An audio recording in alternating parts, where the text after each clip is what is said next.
విడాకులు తీసుకోవాలనుకున్న చక్రి మహాలక్ష్మిని కలిపిన బాలుమీన నిజం తెలుసుకున్న నారాయణ. అసలు ఇదంతా ఎలా జరిగిందో వీడియో ద్వారా చూసేద్దాం. మొత్తం మీద శతవిధాల చక్రి అయితే ఈ పెళ్లి బాండ్ అనేది తెగిపోకుండా ఉండాలని, డివోర్స్ అనేవి జరగకూడదని చెప్పి ప్రయత్నాలు చేస్తూ ఉన్నాడు. తన వంతుగా తను ఇటు నుంచి కానిస్టేబుల్ ద్వారా మహాలక్ష్మికి కాల్ చేయించాడు. అయితే మహాలక్ష్మి వాళ్ళ వదినకి కాల్ చేసి వాళ్ళు కనీసం ఆధార్ కార్డు కూడా అడగకుండా వాళ్ళు పెళ్ళి ఎలా చేశారో నాకు అర్థం కావట్లేదు వదిన అంటే, అదే నాకు అర్థం కావట్లేదు. ఆధార్ కార్డు ఇక్కడుందంటున్నావు, పోనీ ఆధార్ కార్డ్ నంబర్ కూడా నీకు గుర్తుకు లేదంటున్నావు, మరి ఏ ప్రూఫ్స్ అడగకుండా మీ ఇద్దరికి వాళ్ళు పెళ్లి చేయడం ఏంటి అని చెప్పేసేసి అంటుంది వాళ్ళ హారిక వదిన. దాంతో ఇక మహాలక్ష్మి దీని గురించి ఆలోచించాలి అని ఆలోచించడం మొదలు పెడుతుంది. ఆ తర్వాత వీళ్ళిద్దరూ కలిసి మాట్లాడుకుంటూ ఉంటారు. అలా మాట్లాడుకుంటున్న వాళ్ళ మాటల్లో కేశవ ఏంటి ఏం మాట్లాడుకుంటున్నారు అంటూ తెలుసుకునే ప్రయత్నం చేస్తాడు. కానీ అక్కడ కూడా చాలా జాగ్రత్తగా మేనేజ్ చేసేస్తారు. ఇక ఆ తర్వాత ఇద్దరూ మాట్లాడుకుంటారు. ఏ లాయర్ దగ్గరికి వెళ్ళినా మనకి విడాకులు అవ్వవు అంటున్నారు, ఏం చేద్దామండి అని అంటే, నాకు అదే విచిత్రంగా ఉంది. అసలు విడాకులు అవ్వవు అని చెప్పి వాళ్ళు చెప్పడం ఏంటి?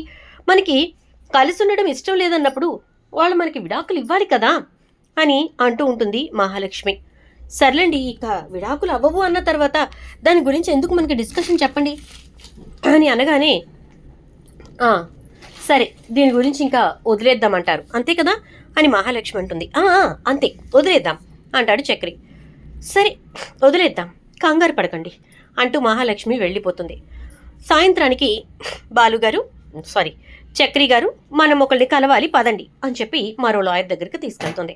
అక్కడికి వెళ్ళిన తర్వాత ఇద్దరు కలిసి లాయర్తో మాట్లాడేసరికి ఇతన్ని ఎక్కడో చూశాను అనుకుంటూ లాయర్ అయితే డౌట్ అనుమానంతో అలాగే ఉండిపోతాడు. ఇక చక్రి వాళ్ళు మాట్లాడాల్సింది మాట్లాడి వచ్చిన తర్వాత ఆ లాయర్ కేశవ గ్యారేజ్ దగ్గరికి వెళ్తాడు. కేశవ, చక్రి మీ అన్నయ్య కదా అంటే, అవును చక్రి మా అన్నయ్యే. ఏమైంది లాయర్ గారు అంటే, మహాలక్ష్మి మీ వదిన అంటే, అవును లాయర్ గారు మహాలక్ష్మి మా వదిన అంటాడు. మరేంటి వాళ్ళిద్దరూ విడాకులు కావాలంటూ నా దగ్గరకు వచ్చారు అనగానే ఒక్కసారిగా కేశవ షాక్ అయిపోతాడు. ఇక వెంటనే ఇంటికి వెళ్తాడు. అన్నయ్య వదిన అంటూ పిలిచేసరికి ఇద్దరు వస్తారు. ఏమైంది మీ ఇద్దరికి? అసలు ఏం నడుస్తోంది ఇంట్లో అర్థం కావట్లేదు అనగానే ఈలోపు నారాయణ బయట నుంచి వింటూ ఉంటాడు. ఇక నలుగురు అన్నదమ్ములు అక్కడే ఉంటారు. ఏం జరిగిందిరా అంటాడు మాధవ. నీకు తెలిసే జరుగుతోందా ఇది కూడా అంటాడు. నాకు తెలిసి జరగడం ఏంటి, నాకు అసలు ఏం మాట్లాడుతున్నావో అర్థం కావట్లేదు అనగానే, ఏంటా వీళ్ళిద్దరూ విడాకులు కావాలని చెప్పి లాయర్ల ఆఫీసుల చుట్టూ తిరుగుతున్నారట అని అంటే, ఏంటి విడాకుల కోసం లాయర్ ఆఫీసుల చుట్టూ తిరుగుతున్నారా, నాకు అసలు తెలియదురా అని అంటే, తెలిసినా మాత్రం నువ్వేం చేస్తావులే అన్నా, తీసుకోండి హ్యాపీగా ఎవరి దారిన వాళ్ళు ఉండండి, ఎలాగూ నాకు ఇప్పట్లో పెళ్లి కాదు, ఈ ఇంట్లో నా భార్య మాత్రమే తిరగాలి అంటావు తప్ప అంటే, ఇకప్పుడు కన్నా కేశవన్న ఏం మాట్లాడుతున్నావు, పెద్దన్నయ్య గురించి అలాగనే మాట్లాడేది అని చెప్పని అంటూ ఉంటే, నీకేం తెలుసనరా నువ్వు మాట్లాడుతున్నావు, పిల్లాడివి పిల్లాడిలా ఉండు, చెప్పన్నా అంతే అంటావు కదా, చక్రి అన్న ఏది చేసినా సరే నువ్వు సపోర్ట్ చేస్తావు, వాళ్ళు కలిసి ఉండకపోయినా సపోర్ట్ చేస్తావు, వాళ్ళు పెళ్లి చేసుకున్నారో లేదో అందరికీ తెలిసేలా చెయ్యాలి అన్న ఆ విషయంలో వాళ్ళు ఒక వద్దు అంటే సపోర్ట్ చేస్తావు, ఒక ఫోటోలు ఆల్బమ్ చేయించడానికి వద్దు అంటే దానికి సపోర్ట్ చేస్తావు, వాళ్ళకి నువ్వు సపోర్ట్ చేస్తున్నావా లేకపోతే అసలు నీ అభిప్రాయాలు బయట పెడుతున్నావా అర్థం కావట్లేదు అంటే, కేశవ ఏం మాట్లాడుతున్నావురా, ఎందుకు నన్ను అంత బాధ పెడుతూ మాట్లాడుతున్నావు అని అంటే, మరి ఇప్పుడు చెప్పు వీళ్ళిద్దరు విడాకులు తీసుకోవాలనుకోవడం ఏంటి, ఎందుకు విడాకులు తీసుకోవాలనుకుంటున్నారు, పెళ్ళై 2 నెలలు కూడా కాకముందే అనగానే, అసలు నాకు ఈ విషయం తెలియదురా, ఇప్పుడు నువ్వు చెప్తేనే తెలిసింది, అమ్మ మహాలక్ష్మి ఏంటమ్మా ఇదంతా విడాకులేంటి అని అంటూ ఉంటే నారాయణ బయట నుంచి వింటూ ఉంటాడు. ఇక అలా వింటున్నటువంటి నారాయణకు అక్కడ వినపడుతున్న మాటలు ఒక్కసారిగా షాక్కి గురిచేస్తాయి. అవును పెద్ది, విడాకుల కోసమే వెళ్ళాం, ఇక నేను చక్రితో కలిసి ఉండాలనుకోవట్లేదు అనగానే, అదేంటమ్మా ఏం జరిగింది, నువ్వు అలాంటి ఆలోచన ఏదైనా చేసినప్పుడు ముందు ఇంట్లో వాళ్ళతో చెప్పాలి కదా, నాకు ఒక మాట చెప్పాలిగా అంటే, నీకెందుకు చెప్పాలన్నా, నీకెందుకు చెప్పాలి, నువ్వు ఇంటికి పెద్దవాడివే కాదని అనట్లేదు, కానీ నీకే ఎందుకు చెప్పాలి అని అంటాడు కేశవ. ఒక్కసారిగా మాధవ్కి ఏం మాట్లాడాలో అర్థం కాదు. ఇక మహాలక్ష్మి, లేదు పెద్ది, నీకు చెప్తే ఇదిగో ఇలాంటి సమయం వచ్చినప్పుడు నువ్వే దోషిగా నిలబడాల్సి వస్తుంది. అందుకే ఈ పరిస్థితి వస్తుందని తెలిసే దోషిగా నేనే నిలబడాలని చెప్పి నీకు చెప్పలేదు అంటుంది. దోషి అంటదేంటి, అసలు విడాకులు అంటదేంటి, ఎందుకంటుంది విడాకులని? వాళ్ళ బాబు ఏమన్నా విడాకులు తీసుకోమని ఫోన్ చేశాడా ఏంటి, లేకపోతే వాళ్ళ వదిన్ని కలిసింది అన్నట్టుగా చక్రిగాడు అంటున్నాడు. కోంపదీసి అదేమన్నా మళ్ళీ వచ్చి ఈ పిల్లని విడాకులు తీసుకోమని చెప్పిందే ఏంటి? వీళ్ళిద్దరిని నరికి పారేస్తే గోలు వదిలిపోద్ది, మా మహాలక్ష్మి ఇంటి నుంచి కదలకుండా ఉంటుంది అంటూ నారాయణ మనసులో అనుకుంటూ ఉంటాడు. ఇక ఈలోపు ఇదే విషయం ఇప్పుడు అందరికీ చెప్తున్నాను, చక్రితో నేను విడాకులు కోరుకుంటున్నాను, తొందరలోనే విడాకులు తీసుకోబోతున్నాం అని చెప్పేసేసి అక్కడి నుంచి వెళ్ళిపోతుంది. ఇంకా ఇంట్లో నిశ్శబ్ద వాతావరణం ఏర్పడుతుంది. ఎవరు ఎవరితోనూ మాట్లాడుకోరు, ఇద్దరూ కూడా ఎవరి దారిన వాళ్ళు ఉంటారు. ఇక నారాయణకి ఏం చేయాలో అర్థం కాదు. మాధవని పిలుస్తాడు. ఏంట్రా అసలు ఏం జరుగుతోంది వీళ్ళ జీవితంలో, అసలు ఏంటిదంతా అని అనేసరికి, నాన్న అది అంటూ మాధవ్ అయితే నీకు కొన్ని విషయాలు చెప్పాలి, కానీ ఇప్పుడు చెప్పడం కరెక్టో కాదో కూడా నాకు తెలియట్లేదు అని అంటూ ఉంటే, అసలు నేను విడాకులు కూడా ఏంటో చెప్పు అంటే, వాళ్ళిద్దరూ కలిసి ఉండాలనుకోవట్లేదట నాన్న, ఇంకా నేను మాత్రం ఏం చేస్తాను చెప్పు అని అనగానే, సరేరా అయితే నువ్వు అన్నట్టుగానే నువ్వు మాత్రం ఏం చేయగలవు, కానీ ఓ పని చేద్దాం, ఎవరిని పిలవాలో వాళ్ళనే పిలుస్తాను, ఆడైతేనే వీడికి కరెక్ట్ అని చెప్పానంటే, అది ఎవరికి ఫోన్ చేస్తావు నాన్న అని అంటూ ఉంటే, ఇంకెవరో ఉన్నాడుగా మీ సత్యం బాబాయ్ కొడుకు, వాడిని పిలుస్తా, వాడు కూడా వీడితో పాటు కార్లు తోలటం నేర్చుకున్నాడు కదా ఒకే ఊళ్ళో, కాబట్టి చచ్చినట్టు ఆడి మాట ఈడు వింటాడు అని చెప్పని అంటాడు.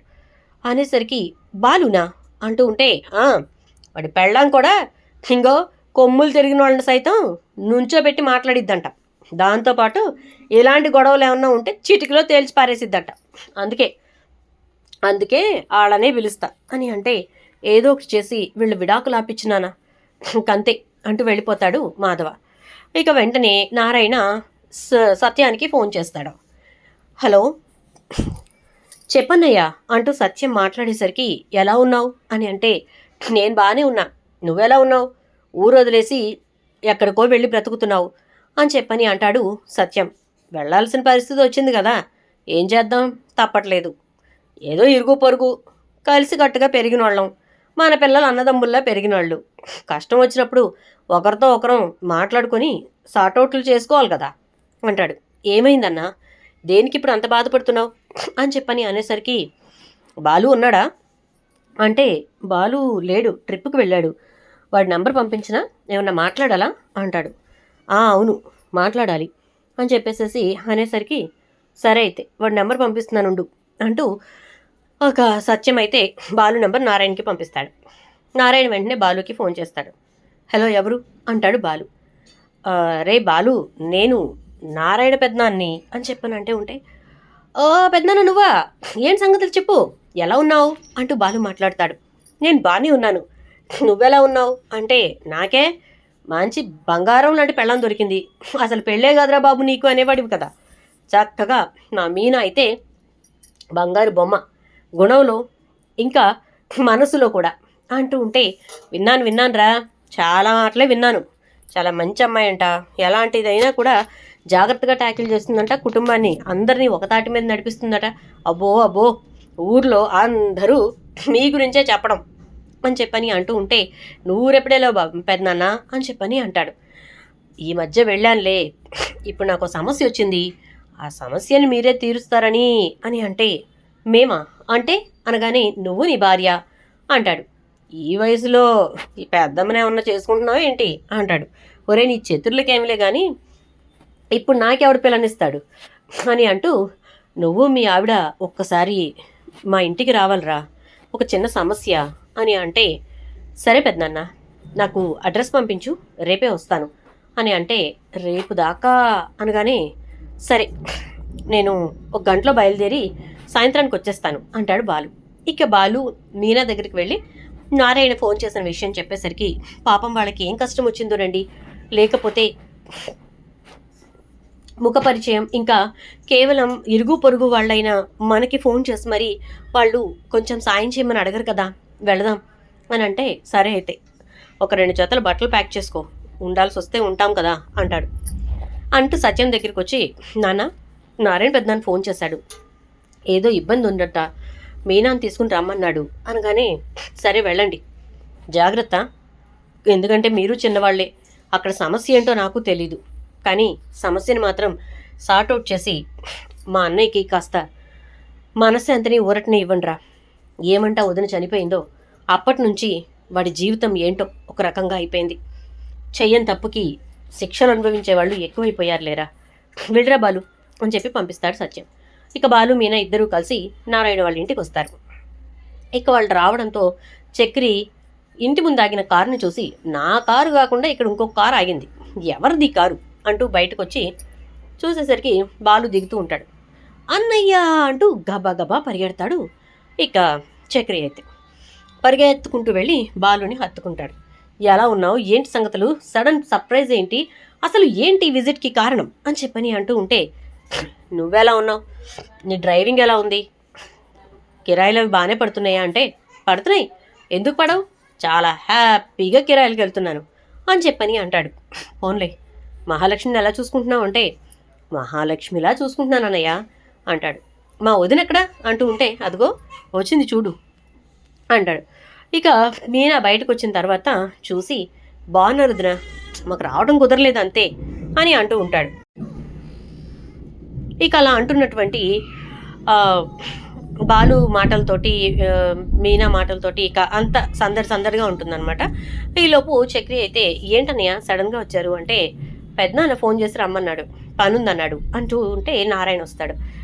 బాలు ఎలా ఉన్నావు అంటే, బాగానే ఉన్నాను అంటాడు. పలకరింపులు అయ్యాక కూర్చోండి అని చెప్పి కూర్చోబెట్టి, అది ఏం లేదు, ఒక చిన్న సమస్య ఏంటి అంటే, చక్రి మహాలక్ష్మి విడాకులు తీసుకోవాలనుకుంటున్నారట అని చెప్పని అంటాడు. చక్రి మహాలక్ష్మి ఇద్దరు ఒకరు చూసుకుంటారు. ఏంటి విడాకులా, 2 నెలలే కదా పెళ్ళయ్యి అంటుంది మీనా. అవును, 2 నెలలే అయ్యింది అంటుంది మహాలక్ష్మి. మరి ఇదేంటి, ఇంత పెద్ద నిర్ణయం ఎలా తీసేసుకుంటావు, అందులోనూ విడాకులు తీసుకోవడం అంటే మాటలా, జీవితంతో సంబంధించిన విషయం కదా అంటూ ఉండేసరికి, జీవితంతో సంబంధించిన విషయమే, కానీ విడాకులు తీసుకోవటం నాకు ముఖ్యం అని అంటూ ఉంటే, సరే నువ్వు ఇలారా అని చెప్పి మీనా తనతో పాటు లోపలికి తీసుకెళ్తుంది. వంటగదిలో పనంతా ఎవరు చేస్తారు అంటే, మా పెద్దయ్యే చేస్తాడు అంటుంది. ఓ, మరి ఇంటి పని అనగానే పెద్దయ్యే చేస్తాడు, బయట వాకిట్లో ముగ్గు అవి అంటే అది నేనే వేస్తాను, దేవుడికి దండం పెట్టుకుని పూజ చేసి బయట ముగ్గు వేస్తాను, ఇక ఇంట్లో పనులన్నీ పెద్దయ్య చేస్తాడు, నా బట్టలు నేనే వాష్ చేసుకుంటాను, ఇంకా వాళ్ళు కూడా ఎవరి బట్టలు వాళ్ళు వాష్ చేసుకుంటారు అనగానే, కోడలిగా నువ్వే కదా ఆ పనులన్నీ చేయాల్సింది అని అంటే, పెద్ది నన్నేమి చేయనివ్వడు అంటూ ఉంటే, మరి చక్రి ఏం చేస్తాడు అంటే, ఎంతసేపు నా చుట్టూ తిరుగుతూ ఉంటాడు అంటుంది. ఏంటి అనగానే, అబే కార్ డ్రైవింగ్కి వెళ్తాడు కదా అంటుంది. మరి వచ్చేటప్పుడు నీకోసం ఏం తెస్తాడు అంటే, నాకేం తీసుకురావాలి, నాకేం అవసరం లేదు కదా, తన డ్రైవింగ్ తను చేసుకుంటే చాలు, నాకు నన్ను ఇలా వదిలేస్తే చాలు అంటుంది.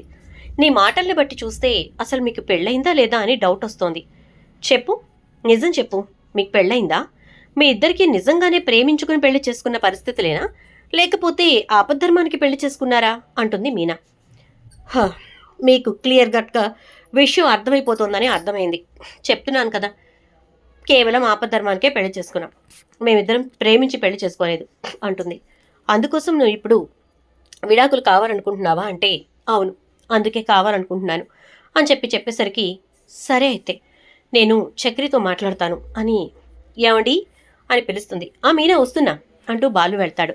మీరు చక్రితో మాట్లాడండి, వీళ్ళు ఆపద్ధర్మానికే పెళ్లి చేసుకున్నామని చెప్పి మహాలక్ష్మి చెప్తోంది, మరి ఇప్పుడు తను విడాకులు కావాలంటోంది, చక్రితో ఒకసారి మాట్లాడి చూడండి అంటే, వాడేమో విడాకులు ఇవ్వనంటున్నాడు మీనా, అసలు ఎందుకు ఇవ్వాలి, మేమిద్దరం ఇష్టపడే చేసుకున్నాం కదా అన్నట్టు మాట్లాడుతున్నాడు అంటే, ఇష్టపడి చేసుకున్నాం అంటున్నాడా అంటుంది మహాలక్ష్మి. ఇక్కడ ఎవరికి తెలియకూడదు, కామ్గా ఉండు అంటూ, నేను మాడతాను అంటూ చక్రి దగ్గరికి వెళ్ళి, దా బయటికి వెళ్ళొద్దాం అని చెప్పి అలా బయటికి తీసుకెళ్ళి, ఏంటి సంగతి అంటే, నాకు ఆ అమ్మాయి అంటే ఇష్టం అన్నయ్య, కానీ ఏం చేయను, ఇష్టం అంటే పెళ్ళికి ముందు కాదు, తను చూసినప్పుడే పడిపోయా, ఏం చేస్తాను, సమయం అనుకూలించింది, ఆ అమ్మాయి నా దగ్గరికే వచ్చింది, నన్ను ఈ ఊరు దాటిచ్చు అంది, తీరా దాటిచ్చిన తర్వాత వాళ్ళు వచ్చేస్తున్నారని చెప్పి పోలీస్ స్టేషన్కి వెళ్ళి విషయం చెప్పాం. వాళ్ళేమో అయ్యయ్యో మీరు ఇలా ఉంటే మిమ్మల్ని వాళ్ళు నిన్ను ఇంటికి తీసుకెళ్ళిపోయి ఆ పిలక జుట్టోడికి ఇచ్చి పెళ్లి చేస్తారు, కాబట్టి నువ్వు వెంటనే ఏం చేస్తావంటే వీళ్ళని పెళ్లి చేసేసుకో అని చెప్పి మా ఇద్దరికి ముడిపెట్టేశారు. ఇద్దరికి పెళ్లి చేసేసారు. ఇంకేం చేయని చెప్పు, ఇంకా అంతకు మించి నేను చేయగలిగింది ఏమైనా ఉందా అని అనేసరికి, అయితే మరి ఇప్పుడు విడాకులు ఎందుకు అంటే, ఎందుకేముంది మేడం గారు పెద్ద ఉద్యోగాలు చేయాలి, ఉద్యోగంతో పాటు ఒక పెద్ద కంపెనీ పెట్టాలి, అందులో ఆవిడ బాస్ అవ్వాలి, ఏయో కోరికలు ఉన్నాయి అన్నయ్య, వీటన్నిటి నుంచి నేను తప్పించుకోలేకపోతున్నాను. ఇవన్నీ పోయి నేను ప్రశాంతంగా మహాలక్ష్మితో హాయిగా గడిపే రోజులు కావాలని కోరుకుంటున్నాను అంటాడు చక్రి. బాగుంది, నువ్వు కోరుకుంటే అన్నీ వచ్చేస్తాయా ఏంటి? దానికోసం ఎంత శ్రమ పడాలి? నన్ను మార్చుకోవడానికి మా మీనా ఎంత కష్టపడిందో తెలుసా? అసలు మీనా గురించి చెప్పాలంటే అనయ్య ఇది నా పొదరిల్లు అన్నయ్య, దయచేసి ఇప్పుడు నువ్వు మీ మీనా గురించి చెప్పకన్నయ్య, ఎందుకంటే ఆవిడ గురించి చెప్తూ ఉంటే మన గుండెలు బరువెక్కిపోయి గుండెల్లో గుడిగంటలు మోగుతూ ఉంటాయి అని చెప్పని అనేసరికి, ఇకప్పుడు సరేరా అయితే ఒక పని చేద్దాం, నీకు కావాల్సింది విడాకులు కాదు, ఆ అమ్మాయికి కావాల్సింది విడాకులు అంటూ, సరే చూడు మహాలక్ష్మి, మీరిద్దరూ ఎలా పెళ్లి చేసుకున్నారు ఏంటి అనేది పక్కన పెట్టేసి, ఇప్పుడు మీరు అనుకుంటున్న విడాకులు రావడానికి కుదరదు కాబట్టి మీ ఇద్దరికి ఒక పరీక్ష పెడతాను. మీరిద్దరు ఒకరికొకరు అట్రాక్ట్ అవ్వకుండా ఒక్క 6 నెలలు ఇలాగే ఎవరి దోవన వాళ్ళు ఉంటే మీకు విడాకులు ఇప్పిస్తాను, నేనే దగ్గరుండి ఇప్పిస్తాను.